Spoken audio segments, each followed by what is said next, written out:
जय छठ मैया। आइए जानते हैं छठ माता के पौराणिक कथा।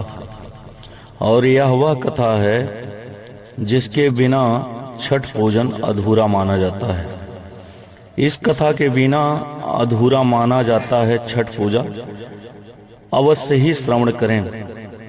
छठ पूजा की कथा कार्तिक मास के शुक्ल पक्ष की चतुर्थी से शुरू होकर सप्तमी तक चलने वाला छठ पर्व 25 से 28 अक्टूबर 2025 तक मनाया जाएगा।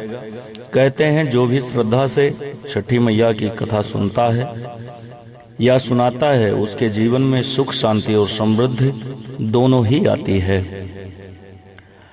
आइए श्रवण करते हैं छठ मैया की पौराणिक कथा।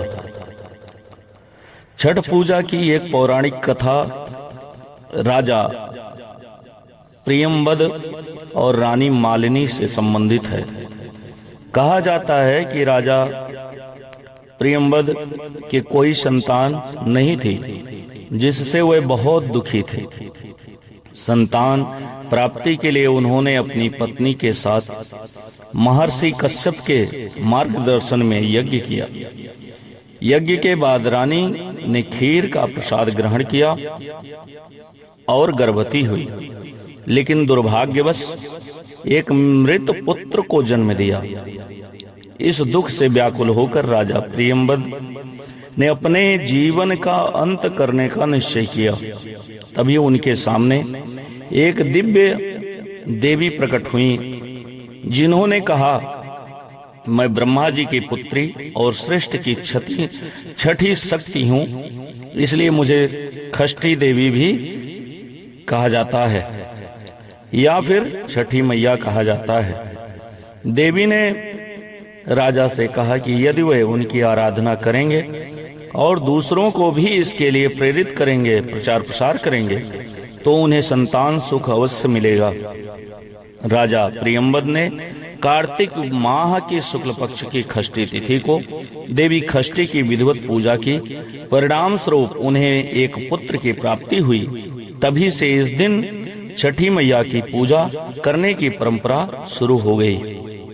भगवान राम और माता सीता ने भी की थी सूर्य देव की पूजा।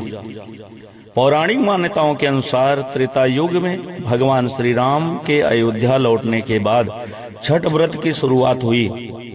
लंकापति रावण का वध करने के बाद श्री राम को ब्रह्म हत्या का पाप लगा। इस पाप से मुक्ति पाने के लिए उन्होंने ऋषि मुनियों से उपाय पूछा। तब ऋषि मुनियों ने ऋषि मुग्दल ने उन्हें कार्तिक शुक्ल खष्टी के दिन सूर्य देव की आराधना करने का निर्देश दिया और श्री राम माता सीता ने 6 दिनों तक मुग्दल ऋषि के आश्रम में रहकर विधि विधान से सूर्य देव की पूजा की। तभी से यह परंपरा लोक आस्था में छठ पर्व के रूप में मनाई जाने लगी।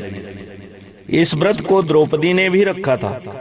छठ का व्रत द्वापर युग में भी छठ व्रत का विशेष महत्व रहा है। मान्यता है कि जब पांडव कठिन समय से गुजर रहे थे, वनप्रस्थ पर थे, तब द्रौपदी ने छठ व्रत रखकर भगवान कृष्ण के कहने पर सूर्य देव से अपने परिवार के कल्याण की प्रार्थना की थी। उनकी भक्ति और श्रद्धा से प्रसन्न होकर सूर्य देव ने पांडवों को शक्ति और समृद्धि का आशीर्वाद दिया था। दूसरी ओर दानवीर कर्ण को सूर्य उपासना का प्रथम साधक माना जाता है। वह प्रतिदिन प्रातः काल नदी में स्नान कर सूर्य देव को अर्घ्य अर्पित करते थे। उनकी इस दिनचर्या से ही सूर्य पूजा की परंपरा स्थापित हुई, जो आज भी छठ पर्व के रूप में श्रद्धा से निभाई जाती है। इस प्रकार से अनेक पौराणिक कथाएं हैं, लेकिन यह कथा विशेषकर इस कथा को श्रवण करने से, सुनने से, सुनाने से ही छठ माता के पर्व संपन्न होते हैं, व्रत संपन्न होता है और पूर्ण होता है। जय श्री राधे, जय सीताराम।